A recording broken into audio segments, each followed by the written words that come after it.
Time to get real, reality TV aficionados.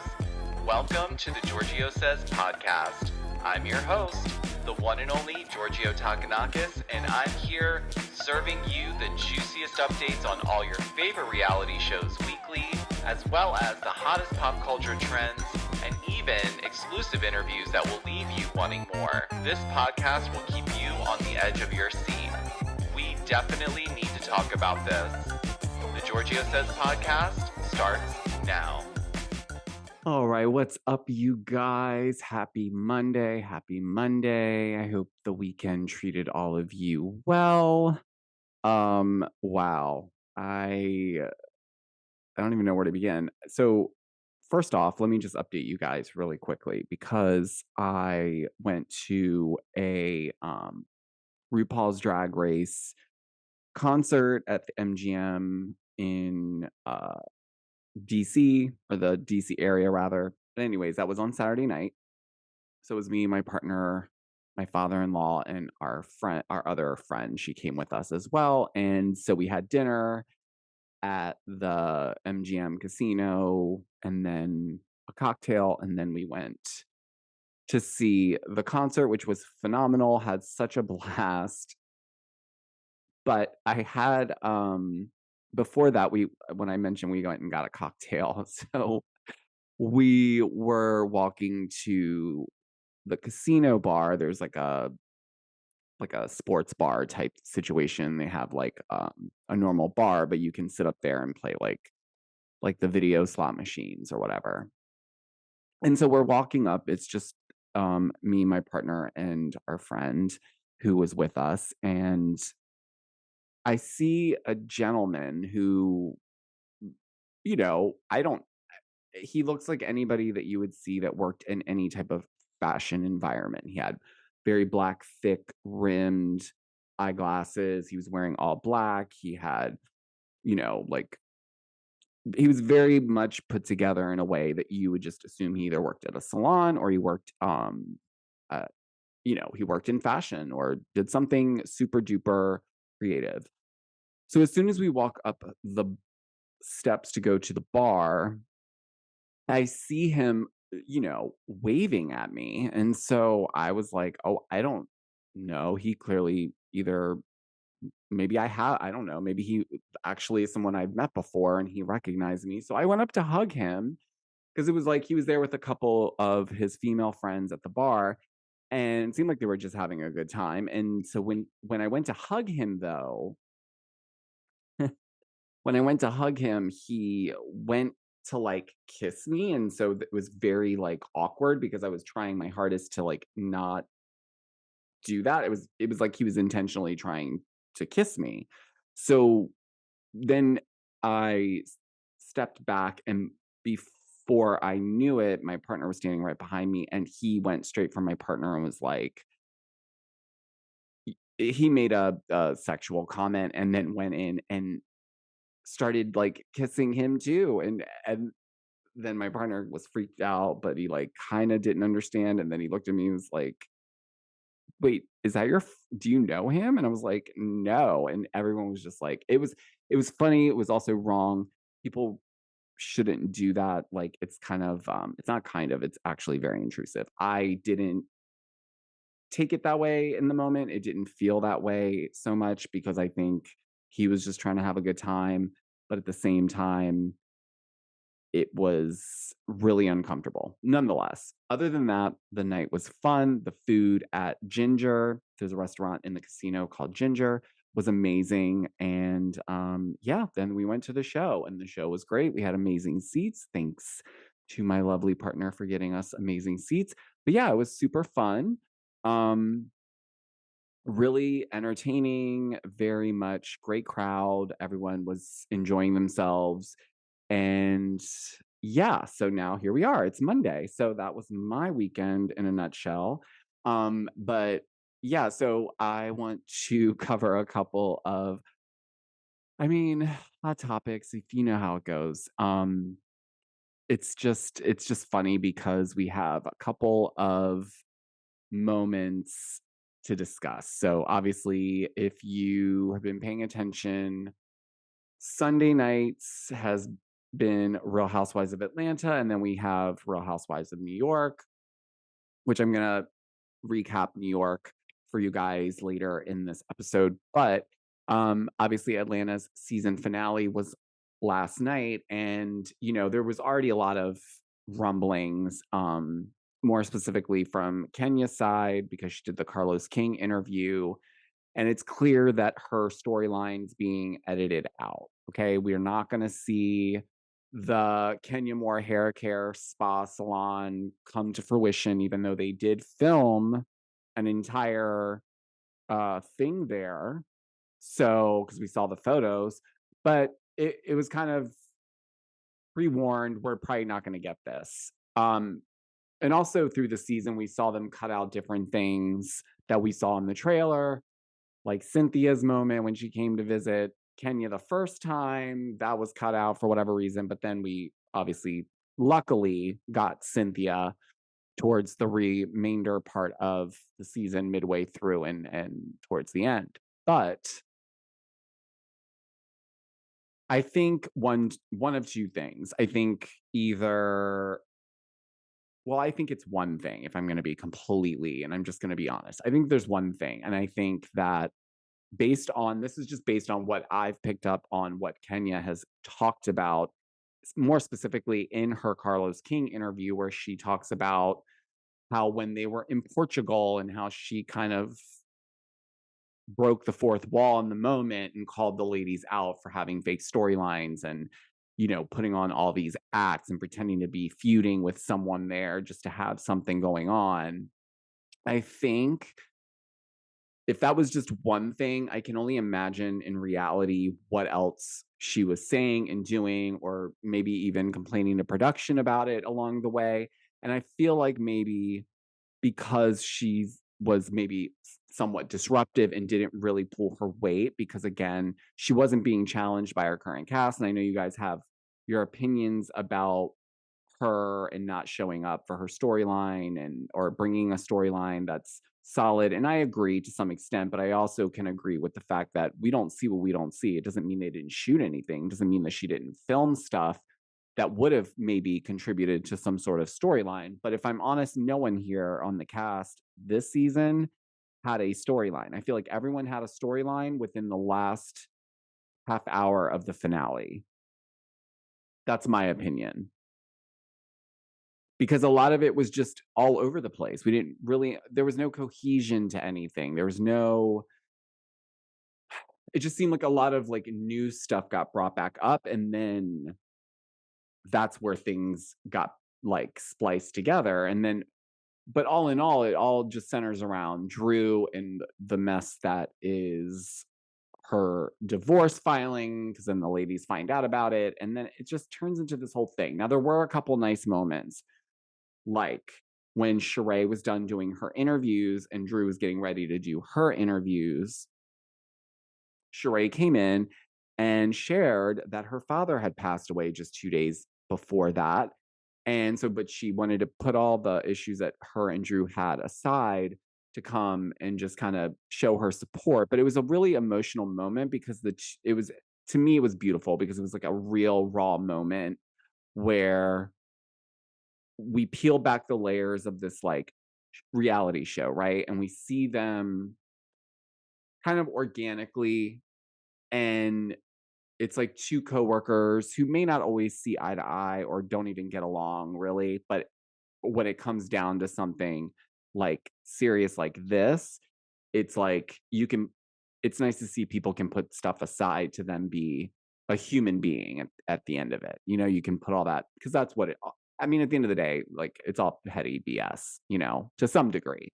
But in this situation, it was nice, but it was also very sad to hear that about Sheree's father. So, but yeah, I wasn't. I think I said on my TikTok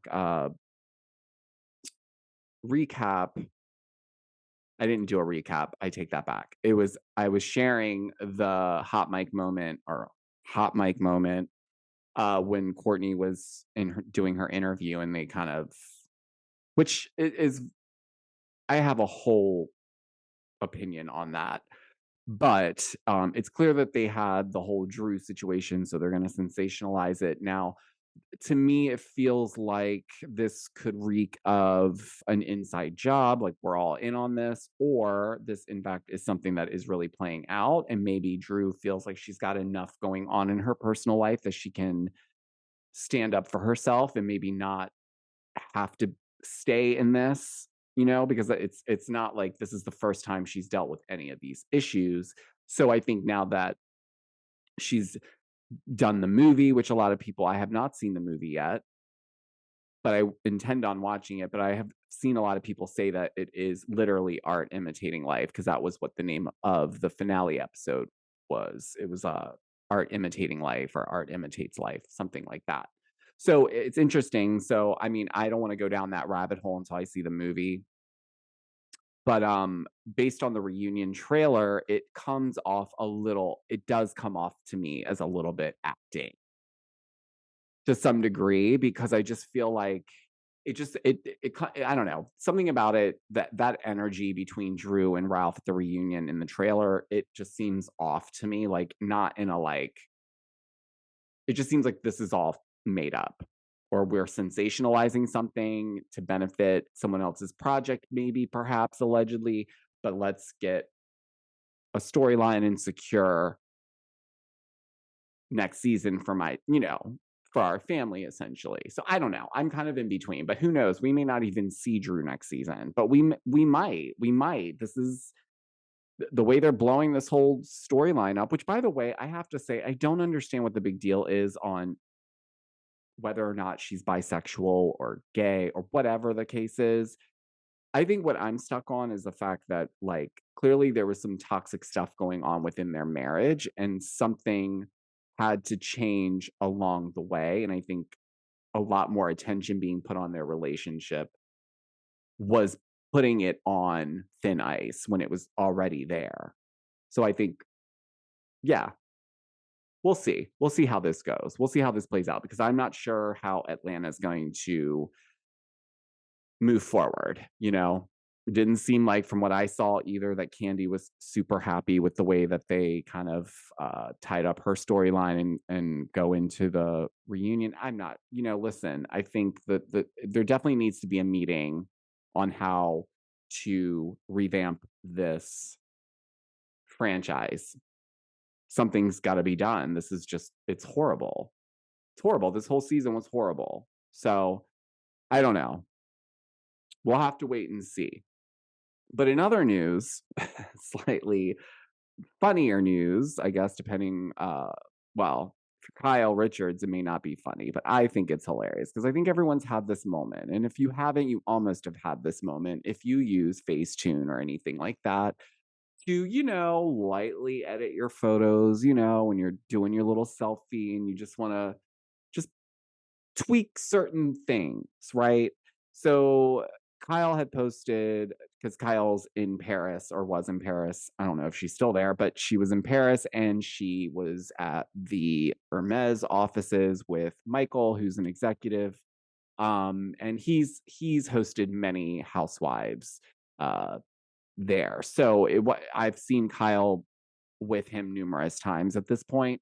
But it was the photo she posted on her feed that got, I guess, fans' attention, because they spotted what was clearly a Photoshop fail. She had this big, blotchy, blurry area that looked kind of like smeared, that was just sticking out right on her laced cap sleeve where her arm shows. And she, I guess, saw the comments, and so she deleted it. But then I don't think she realizes, and this is the thing with Meta, is if you post something that automatically shares it to your Facebook, if you go and delete something from your Instagram, let's say, it's not going to necessarily delete it from Facebook unless you go and either have it set to delete both, or you go to Facebook immediately and delete it there too. Well, I guess she didn't delete it off Facebook, because the people just kept going on and on and on. So Page Six picked it up and dropped it. I just think it's hilarious.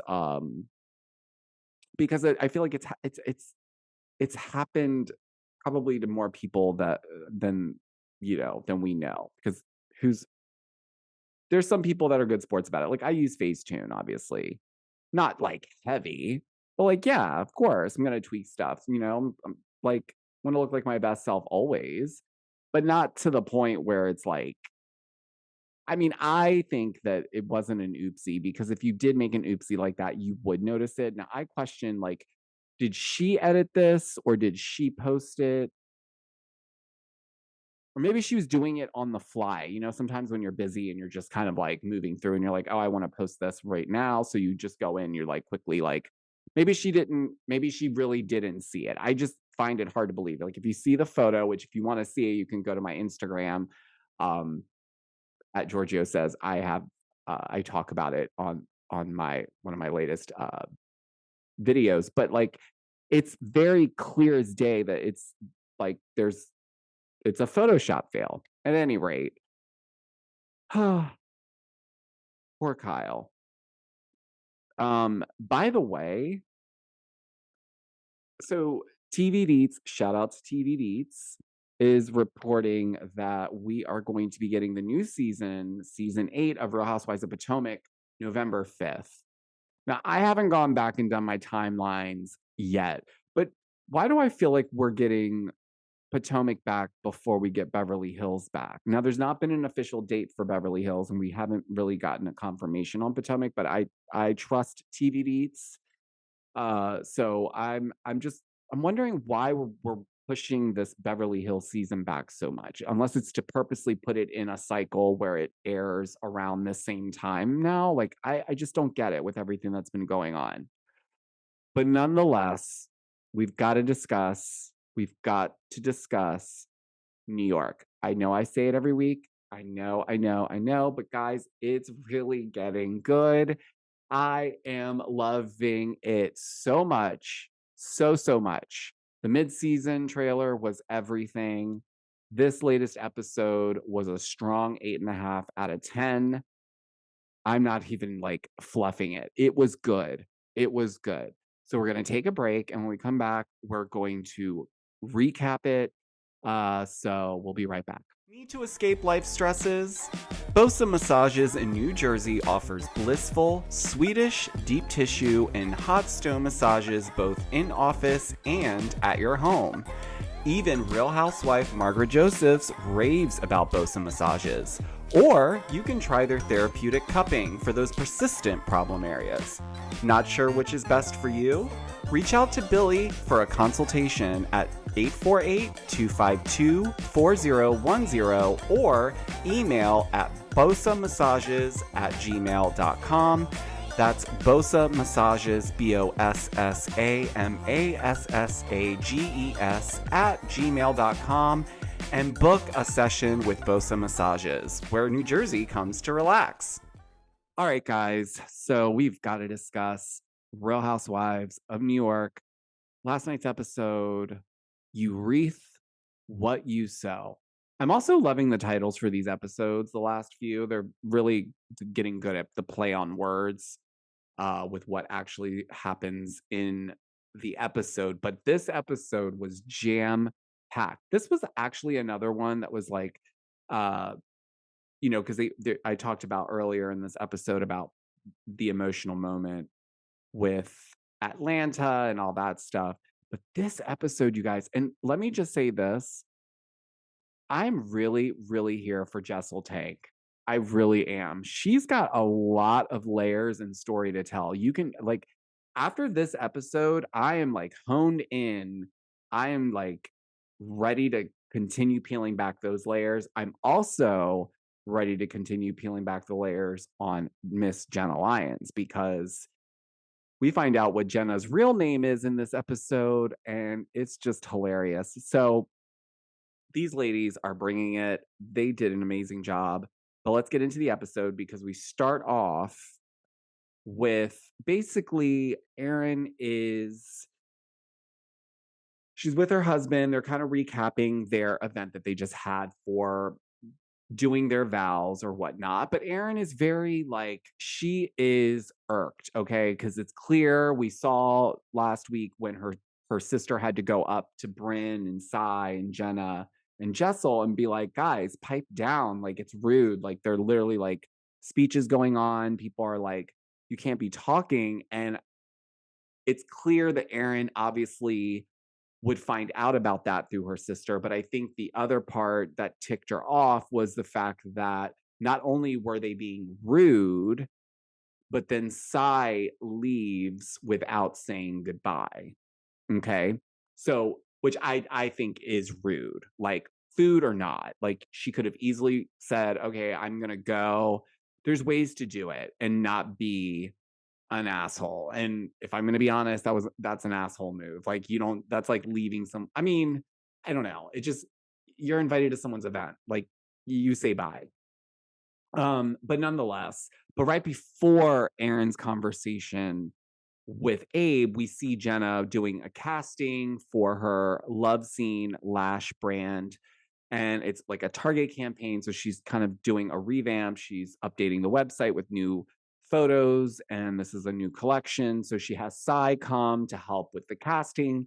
And what I really liked is that Jenna used that as a moment to educate other people about the importance of diversity when it comes to spaces like this. And because Jenna is such a big figure in the fashion space, but now has moved into beauty as well. And I don't want to say now like it's new for her, it's not. But what I mean is in the sense of like, you know, this is a conversation that has been talked about specifically within fashion and beauty for a long time, but more specifically, the last few years, it's been, you know, the pressure's been on a lot of these brands. And so I think it was really key moment for Jenna to have Sai there because Jenna says, I'm just a white woman. Like I need Sai's input because I need that diversity. I want to make sure like everyone feels like they can see themselves truly and not just from what I think everyone looks like in the sense of that. So it that to me was a smart networking pairing, great way to educate, great way to put a scene together and utilize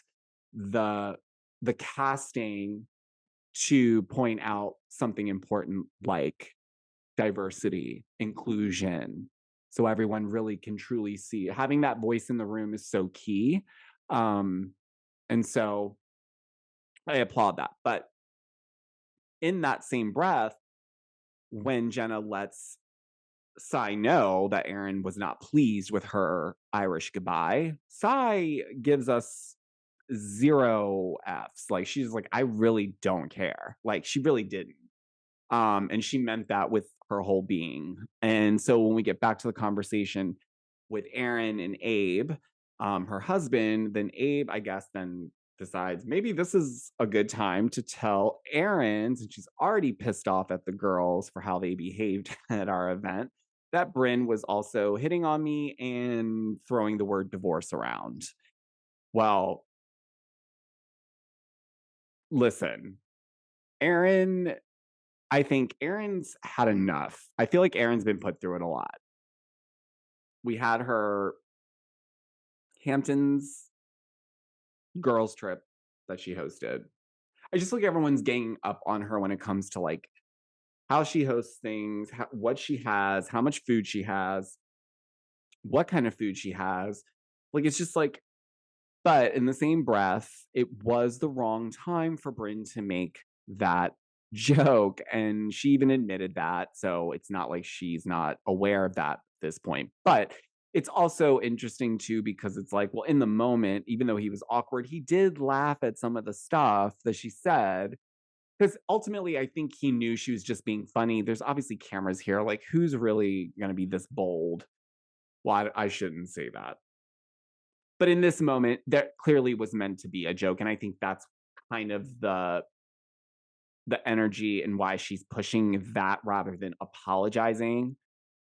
Because, and I agree, the word divorce should not be brought up at someone's event when they're, you know, basically exchanging vows. You know what I'm saying? That's kind of like bad juju a little bit. But nonetheless, so I understand why Aaron was infuriated even more because it's like, wait a minute, you came, you hit on my husband, basically trying to like throw the word divorce out. Then you guys are like talking, you're being rude, you're wearing your sunglasses. It's just like, you know, it's a lot. And so I understood why Aaron was very frustrated, you know, but I think at the same time,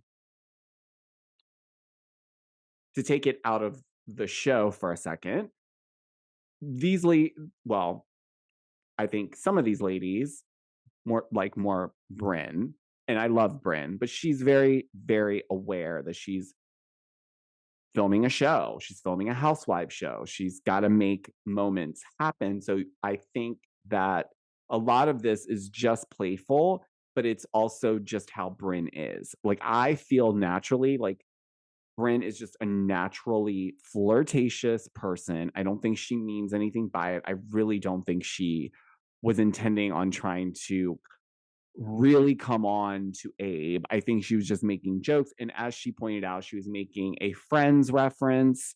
So, you know, that all lines up to me. But I can understand from Erin's side, from where she's sitting on things, that would infuriate me too. Because it's like, what are you guys doing? You're making me look like a fool, and then you're disrespecting me at my own event by like, Bryn, you're like hitting on my husband pretty much. So I understood. So from there, we go to Jessel and Pavitt, who are like my new favorite couple on the show, because they're just, it's just hilarious. Their banter is hilarious. Pavitt is hilarious.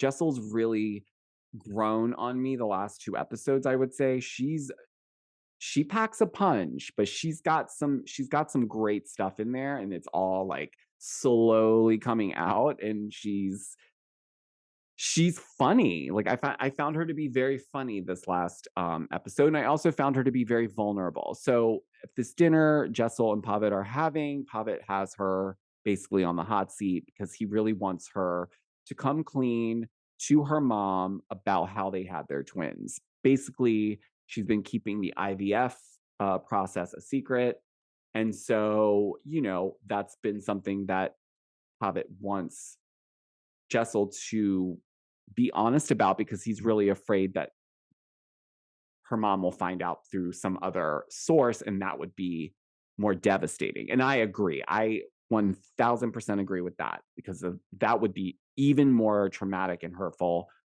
for her mom to find that out through someone else rather than her own daughter. So I was on the same page there. And then, also what was interesting was Jessel in this moment was also relaying to us how busy she is, because she's been out of the game career wise for a little bit. So she's trying to really get things swinging and get back on the ground running. But then she's also got to manage, the twins and the house, and, building back her career and getting back, patching herself back up. And then from there, she goes from there to then basically saying her mom who's staying with them doesn't do enough. And it's like, well, wait a second. You guys also have a nanny. And she wants to have a third because 3 is her lucky number. And she really would like to have a girl because she feels that the house deserves to have a princess in it. Which is really interesting because she didn't like the reference to her being, when people refer to her as being princess, maybe. But nonetheless, so Pavitt's like, okay, well, basically we can barely take care of the twins. Let's just slow down for a second, right?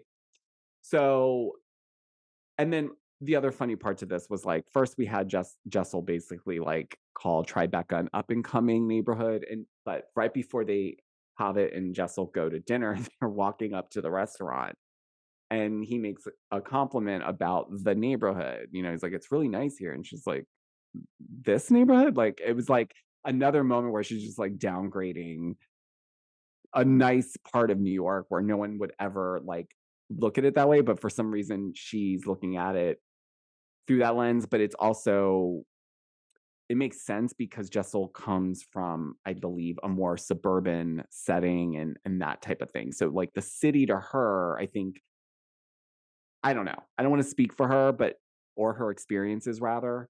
But in terms of like New York, it just feels like it's like she's never been there before, but she's clearly very well traveled. So it's like interesting that she doesn't seem to understand the neighborhoods and how they work in New York. I don't know. But so yeah, so from there, then we find Bryn and her ex-fiance shopping for classic cars. I guess he is in the market to buy one. Clearly, he has the money because the price tags were like between $200,000 and $400,000 for these older classic. I mean, I'm not into cars like that, but these cars were actually like really nice. Like, I mean, one was a Bentley. I don't remember what the other one was, but the Bentley that they were looking at in the scene was really nice. I mean, I would never like it that much that I would purchase it for $400,000. I'm just saying. It's nice. I get the vibe. But what I found more interesting was we got to know a little bit more about Bryn and how she is around guys. More importantly, someone that she was engaged to. And let me just tell you, this man was he literally walked out of a Disney movie. Literally, what, like, this guy literally looks like a Disney prince. And like, it makes a lot of sense why she clammed up and just kind of like shut down, because I think she has a lot of healing still. And I think it's interesting for her being on this show because she's going to have to be more vulnerable about those experiences at some point. I mean, she's already been very vulnerable about her upbringing and how that felt for her.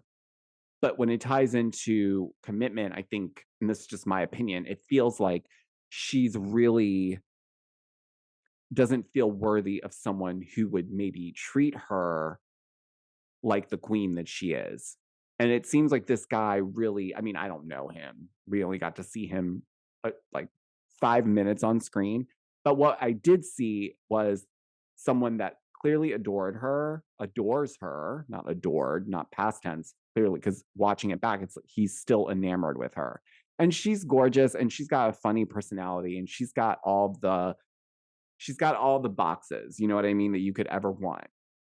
So I could see why he's enamored with her, but I also see why she's closed off, at least right now, because I don't think she would be able to handle it. And she does kind of talk about that. You know, she said when they first got engaged, she walked by, she caught a reflection. She's like, whoa, I'm going to be someone's wife now. Like that's not what I'm sure she envisioned that. I'm sure she wants that.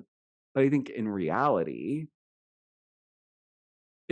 it's scary, specifically when you grow up in an environment maybe where things like that are not like solid and they come and go. And so I think for her, that's what's messing or holding her up rather in this department. So I hope that these two can figure something out, because I really do. I mean, talk about couple goals. Like, they would be couple goals for sure. But he's definitely a Disney prince. I don't care. So from there, then we finally get Jessel and her mom finally at lunch having a cocktail. And, you know, honestly, guys, I'm going to be honest. So I usually watch the episodes back twice because sometimes I don't pick up on stuff that I would have maybe, like, sometimes I don't see certain things. So when I watch the second time, I pick up on other things that I'm not paying attention to the first time. Nonetheless, it was really hard for me to get through the scene with Jessel and her mom, because Jessel comes clean to her mom, gives her, you know, the whole story about her process and how she got to, you know, making the decision to go the route of IVF. And, you know, it was so heartbreaking because her mom is so sweet. And she was so heartbroken, not because of the fact that her daughter went through IVF, but that she didn't know about it and she couldn't go be there to support her. And from what Jessel explained, her mom internalizes things even when Jessel has a cold or she's not feeling well. It causes her mom to worry to the point where she won't eat or sleep. So Jessel was doing something that she felt was protecting her mom from, you know, internalizing all this worry and stress, right? But then on the other side, her mom feels heartbroken that she couldn't, you know, be there while her daughter, you know, was challenged in that area of trying to have children. And so it was this beautiful moment of a mother and daughter that, I don't know, it just really made me emotional. And so I had to take a break in between because I was just like, I wanted to finish watching it, but there was just like, it was a very good scene, but it was very emotional to watch. I don't know if you guys got emotional watching that scene, let me know. Um, So where do we go from there? So from there, I think we are at the wreath making party that Bryn is throwing. Uba is still sick with COVID, so she was not in. I mean, she was in it for like milliseconds of this episode.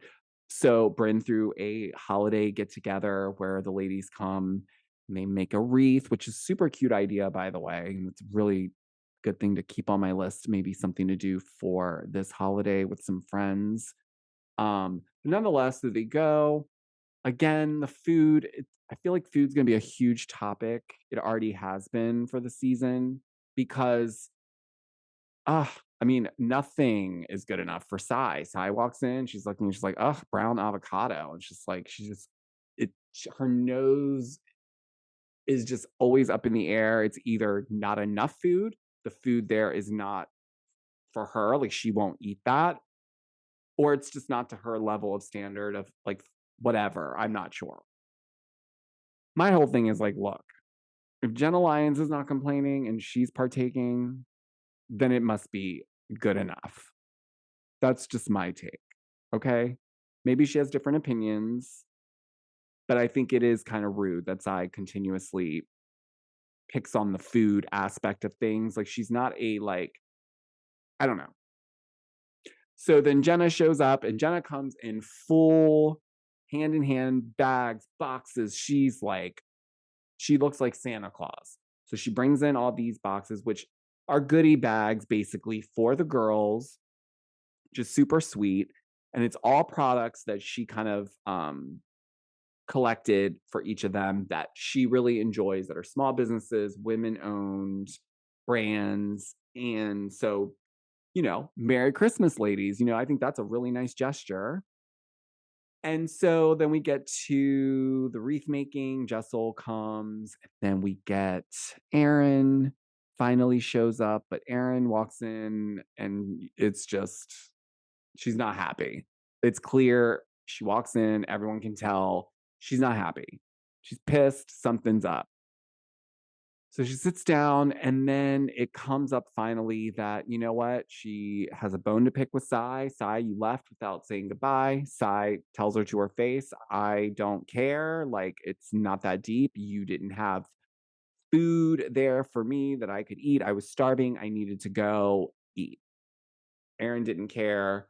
Then she went in, chimed in with Bryn because Bryn was hitting on her husband and throwing the word divorce out, which the funny part of all this is that Bryn and Jessel were both like adamantly being like, the D word did not come up. The D word did not come up. And shout out to shady producers for their little montage edit of how many times the word divorce actually came up in the conversation with Abe.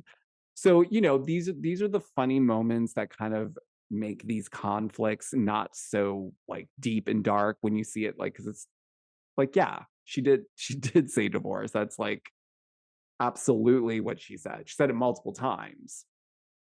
So then Bryn, instead of apologizing, says that Aaron's party was boring and she was just trying to entertain herself. So that was it for Aaron. Aaron got up, she took her wreath, and she stormed out. And then she called her sister, and yeah, her sister basically was like, I told you so. They were really effing rude at your event. And then Jenna gives her gifts to the remaining ladies. And this time around, Jessel learned her lesson from the first time when Jenna gave her the lingerie gift and she completely like ripped it to shreds. She knew this time, you know what? I'm going to overthink. So she did. She thanked and thanked and thanked. She pulled every item out. She took pictures. She was a cheerleader for that gift bag. And she really, really showed Jenna that she really loved every single item in it. And I just thought that was so funny because even Jessel knew, like, yes, I'm going to go on a thank you tour because I am not going to go through what I went through when I said how I felt about the gift last time. No, no, no, no. Not doing that again. So that was funny. The other funny part to all of this is that Sai points out that most of all the items in everyone's goodie bags and everything that Jenna's pretty much given them as gifts up until this point have all been some sort of collaboration. And so Sai is kind of insinuating that perhaps it's not just a nice gesture, that maybe it's for a reason, like, i.e., she wants us to post about these things or post about it on our socials. And so I initially was like, wow, why would she need you to do that? But then it's like, well, why shouldn't she do that? Like, I'm sorry, like, it takes 2 seconds. Like, you can post that to your stories. It's not like putting a dent in whatever Sai feels is. It's like there's room for everything. You can share a little bit of this, you can share a little bit of paid stuff, you can share a bit of like organic content. Like, she's making it seem like there's some sort of like string attached, like she's only giving us these things because she wants us to post about it. No, but that probably would be nice. That's how I would look at it, but it's still a very nice gesture. Oh, am I forgetting anything from this episode? I don't think so. Those were the main that was like the main gist of like the entire episode that we ran through. So, but I'm sticking to it. 8.5 out of 10, guys. This is it. This is good. Um, bravo to Bravo. Thank you for this gem because we needed it. Anyways, guys, so that concludes my recap for Real Housewives of New York. Also concludes this episode of Georgio Says, the podcast. But before I let you guys go, I do want to remind you guys, if you're not following me on TikTok, I head there first for all my latest recaps, news updates on all your Bravo celebrity scandals, stories, etc. I also share to my Instagram, so you can follow me there at Georgio Says. If you're not subscribed to my YouTube channel, I do post my podcast episodes here every single day, Monday through Friday. So make sure you're subscribed and make sure you hit the notification bell so you don't miss when I upload a new episode. And what else can I say? Nope. That's about it. I had a great Monday. I hope you guys did too. And I hope you guys have an amazing rest of the week. I will talk to you guys tomorrow. Bye, guys.